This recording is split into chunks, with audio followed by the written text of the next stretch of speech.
तो अगर आप अपनी बाइक की परफॉर्मेंस 5 गुना इंक्रीज़ करना चाहते हो तभी तो आपने इस वीडियो पे क्लिक किया।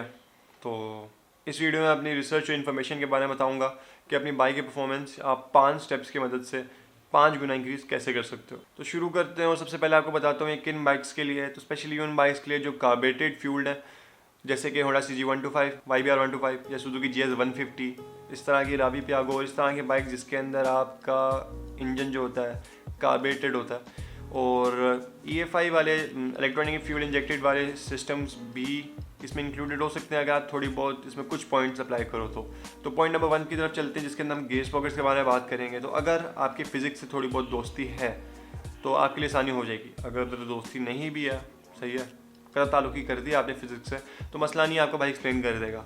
तो गेज पॉकेट्स का ज़रा काम इस तरह का होता है, हम उसे उर्दू में गरारियाँ कहते हैं और उसके बारे में मज़ीद एक्सप्लेन मैं अपनी कंप्यूटर स्क्रीन पे करूँगा।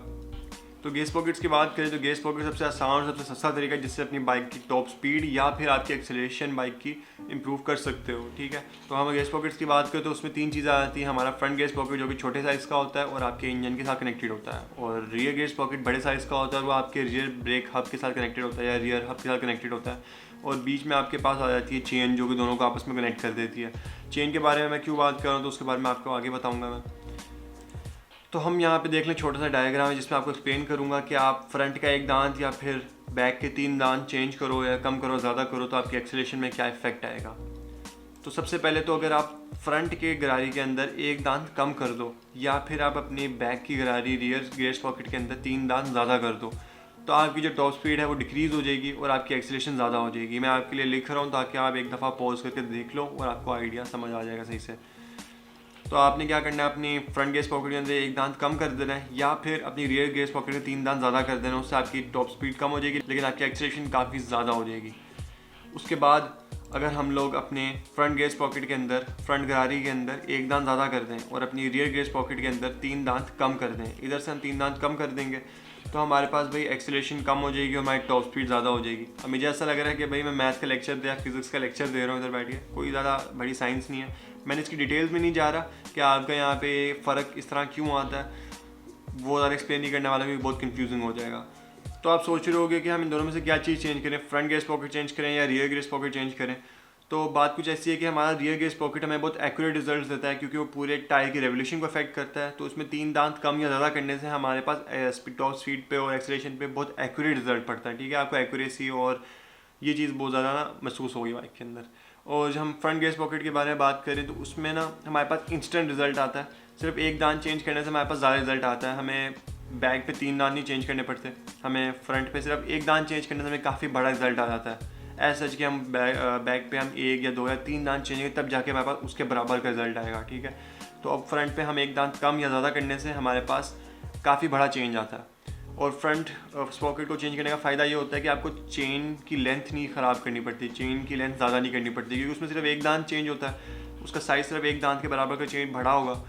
तो हम एक्सेल की एडजस्टमेंट आगे पीछे करने से हम चेन को एडजस्ट कर लेंगे और हमारा फ्रंट पे गेज पॉकेट ईजिली चेंज हो जाएगा, हमें चेन को छोटा या बड़ा नहीं करना पड़ेगा। ठीक है, लेकिन अगर हम बैक गेज पॉकेट के हम दांत चेंज करें, उसको 3 दांतों का बड़ा साइज़ लगाएं हम, तो हमें अपनी चेन को पूरा लेंथ ज़्यादा करनी पड़ेगी। हमारा सिर्फ एक्सेल को आगे पीछे करने से गुजारा नहीं होगा, हमें चेन की लेंथ ज़्यादा करनी पड़ेगी। तो ये हो गया हमारी गेज पॉकेट्स के बारे में बात। तो प्रेफर आपको मैं ज़्यादा ये करूँगा कि आप फ्रंट गेज पॉकेट चेंज करो, उससे क्या होगा कि आपको ना चेन की लेंथ नहीं चेंज करनी पड़ेगी और ईजिली आपका काम हो जाएगा। अब कुछ लोग ये कहते हैं कि अगर आप एक गेज पॉकेट चेंज करते हो तो आपको साथ में चेन भी चेंज करनी चाहिए और आपको रियर गेज पॉकेट भी नया लगाना चाहिए उसके साथ, क्योंकि भाई इन तीनों चीज़ों की लोग कहते हैं कि शादी हो चुकी है और जब एक चीज़ चेंज हो तो बाकी चीज़ें जल्दी वेयर आउट होंगी और आपका जो नया स्पेयर पार्ट होगा या ये नया गेज पॉकेट होगी वो जल्दी ख़राब हो जाएगी। तो मेरे हिसाब से उसका कोई फ़ायदा नहीं है, क्योंकि जब आप एक पूरा सेट नया लगाओगे और आप गेज पॉकेट बड़े साइज़ का लगाओगे तो चेन को ज़्यादा ट्रैवल करना पड़ेगा और चेन जब ज़्यादा ट्रैवल करेगी तो अपने आप तीनों चीज़ें वेयर आउट हो जाएंगी। चाहे आप तीनों चीज़ें न्यू भी लगा लो, आपके 3 दांत बड़े होंगे, जब एक भी गरारी के 3 दांत या एक दांत बड़ा होगा तो आपकी चेन को ज़्यादा घूमना पड़ेगा और डायमीटर ज़्यादा हो जाता है। तो उससे अच्छा आप एक गरारी पे पैसे खर्चो और वो भी विद टाइम उनके बराबर एज पे आ ही जाएगी, मतलब दोनों की एज बराबर हो ही जाएगी, आपकी चेन की, आपकी न्यू गरारी की और आपकी पुरानी गरारी की विद टाइम इनकी एज बराबर हो जाएगी। तो होप्स आप लोगों को समझ आ गया होगा, अगर नहीं समझ आया तो थोड़ा सा रिवाइंड करके फिर से देख लेना। और ये गरारियों का सीन था। आगे बात करते हैं हम आगे चीज़ों के बारे में। जबकि आपको गेज पॉकेट्स का समझ आ गया, अब आप कह रहे होगे कि यार नुमान मैं अपने गेज पॉकेट्स को चेंज क्यों करूँ। बाइक मैन्युफैक्चरर्स जो हैं उन्होंने मुझे बेस्ट गेज पॉकेट्स लगा के दिए तो हैं। तो सीन कुछ ऐसा होता है कि आपकी जो बाइक मैन्युफैक्चरर्स हैं वो आपकी जो गेज पॉकेट्स लगाते हैं वो बिल्कुल एक आइडियल सिचुएशन के लिए लगाते हैं, ताकि अगर कोई स्लो राइडर है, बाइक स्लो चलाता है, या कोई बुढ़ा इंसान बाइक चला रहा है, या फिर कोई बच्चा बाइक चला रहा है, तो उसके लिए भी बाइक कंट्रोलेबल हो। सही है, समझ रहे हो आप बात कुछ, ताकि बाइक एफिशिएंसी भी अफेक्ट ना हो। दूसरे स्पेयर पार्ट्स जो होते हैं, मतलब वो बाइक को नेरी में शॉपर की तरह उड़ाना नहीं चाहती। तो अगर आप उस तरह करना चाहते हो तो अपने गेज पॉकेट्स का आप चेंज कर सकते हो, इतने कोई डरने की बात नहीं है। तो अब पॉइंट नंबर 2 की तरफ जाते हैं। तो पॉइंट नंबर 2 के अंदर हम बात कर रहे हैं बाइक की एयर इनटेक का और एयर एग्जॉस्ट का। तो जब बाइक के अंदर हवा ज़्यादा जाएगी और हवा ज़्यादा बाहर निकलेगी आराम से, तो उससे क्या होगा कि आपके बाइक के इंजन को थोड़ी सी इन्हेंसमेंट मिलेगी और आसानी होगी कंबशन के अंदर। तो हम जब एयर इनटेक इंप्रूव करें तो वो कैसे कर सकते हैं, हम अपना नॉर्मल फ़िल्टर बॉक्स निकाल के उसकी जगह हम आफ्टर मार्केट एयर इनटेक लगा दें, जो कि आपको नॉर्मल फ़िल्टर मिल जाते हैं 200-300 रुपये के। आप वो लगाएं, वॉशेबल होते हैं वो, एक दो दफ़ा वॉश करके आप उन्हें फेंक दें, फिर दूसरा चेंज कर लें। उससे क्या होगा, आपके बाइक का एयर इनटेक इंप्रूव हो जाएगा।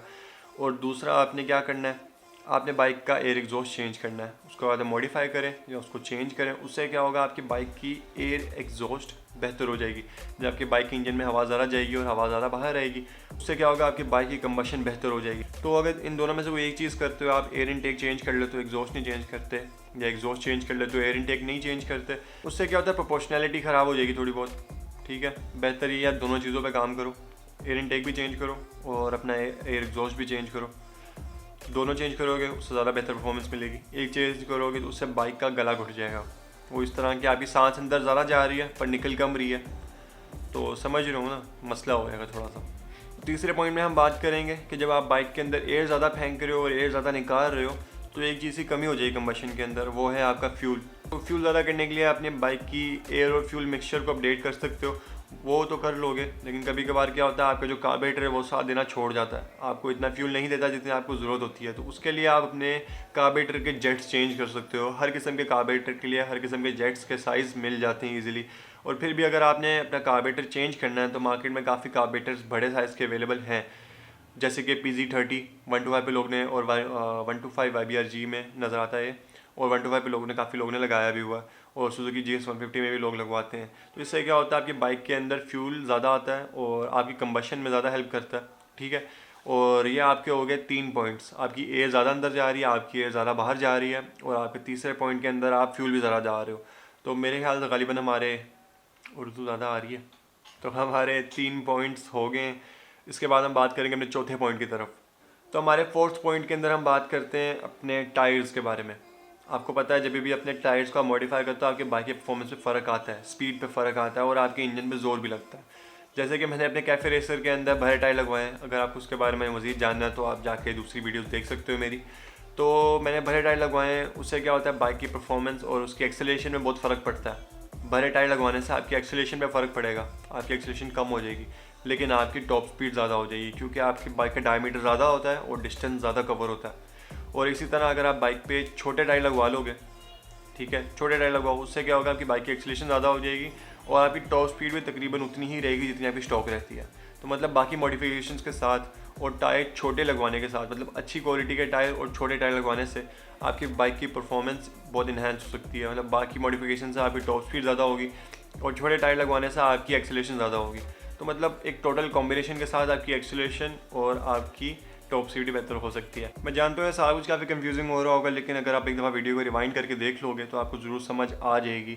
अब ये चीज़ें तो आप सारे कर लोगे, लेकिन जो पांचवा पॉइंट है सबसे ज़्यादा इंपॉर्टेंट है, आपने गौर से सुनना है। तो पांचवें पॉइंट के अंदर हम बात करेंगे ब्रेक्स के बारे में, और ये सबसे इंपॉर्टेंट पॉइंट है। और आप कह रहे होगे कि ब्रेक का स्पीड से क्या ताल्लुक है, तो ब्रेक का स्पीड से सबसे ज़्यादा ताल्लुक है, क्योंकि अगर आप टॉप स्पीड अचीव कर लेते हो तो स्पीड का कोई फ़ायदा नहीं जब तक आप बाइक को रोक नहीं सकते।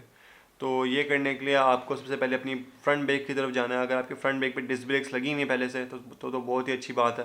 तो आप अपना ब्रेक कैलिपर, डिस्क कैलिपर को चेंज करके बड़ा लगा सकते हो और बाइक की ब्रेक को काफ़ी इंप्रूव कर सकते हो। लेकिन अगर आपकी बाइक के फ्रंट पे ड्रम ब्रेक्स लगी हुई हैं तो आपकी सबसे पहले तो कोशिश यही होनी चाहिए कि अपने फ्रंट हब को चेंज करके और अपने रिम को चेंज करके आप अपने डिस्क ब्रेक की तरफ कन्वर्ट कर जाएँ। अगर तो ये नहीं कर सकते, बहुत कॉस्टली हो रहा है सारा कुछ, तो आपको करना ये है कि आपने अपने फ्रंट ब्रेक हब को आपने ग्राइंडर लगवा के, खरादिए से ग्राइंडर लगवा के, और आपने उसमें स्लीव लगवानी है। ठीक है, आपकी बाइक हो जाएगी बाइक की ब्रेक हो जाएगी बिल्कुल न्यू। और आपने अपने ब्रेक पैड्स भी चेंज करने हैं, उससे आपके बाइक की ब्रेकिंग फ्रंट की काफ़ी अच्छी हो जाएगी। लेकिन बेहतर यही है कि आप डिस्क ब्रेक की तरफ जाएँ। और अगर फ्रंट का आप ये कर लेते हैं और बैक की तरफ जाएँ, तो पाकिस्तान में मोस्टली बाइक्स में बैक में डिस्क ब्रेक नहीं आती। तो बैक में आपने अपने ड्रम ब्रेक में भी सेम काम करना है। अपने ड्रम के अंदर आपने ग्राइंडर लगवाना है और उसमें स्लीव लगवा के आपने अच्छे किस्म के ब्रेक पैड्स लगवाने हैं। अगर तो आपकी बाइक की ब्रेक्स पुरानी होगी तब आपने ऐसा करना है, ठीक है। अगर आपकी बाइक तो न्यू ही है, उसके अंदर ड्रम ब्रेक्स में फिर आपको ग्राइंडर लगवाने की ज़रूरत नहीं है। बेहतर ये है कि आप डिस्क ब्रेक्स की तरफ जाएं, उससे आपकी बाइक की ब्रेकिंग इंप्रूव होगी। अगर डिस्क ब्रेक की तरफ नहीं जा सकते तो आप ड्रम ब्रेक्स को ही अपना थोड़ा मॉडिफाई करा के उसमें अच्छे ब्रेक शू लगवाएं। तो ये हो गया हमारे 5 पॉइंट जिसमें अपनी बाइक की स्पीड को कैसे इंप्रूव कर सकते हो। और मिलते हैं आपसे अगली वीडियो में अपने नॉर्मल व्लॉग्स में, जिसमें अपनी बाइक पर हम काम कर रहे हैं। उम्मीद आपको ये वीडियो पसंद आई होगी। अगर आपको ये वीडियो पसंद आई तो लाइक और सब्सक्राइब लाजमी करें। हम अपने कैफे रेसर पे काम कर रहे हैं, और अगर आपको वो वीडियोस देखनी है तो आप वो जाके लाजमी चेकआउट कर सकते हैं। हमने अपनी बाइक का इंजन स्वैप किया है, ब्रेक्स इंप्रूव किए हैं, और अपना स्विंग आर्म भी एक्सटेंड किया है, टायर बड़े लगाए हैं, काफ़ी काम किया और काफ़ी काम चलता रहेगा। और स्लो स्लो चलेगा पर चलता रहेगा। मिलते हैं आपसे नेक्स्ट वीडियो में, तब तक के लिए अल्लाह हाफिज़।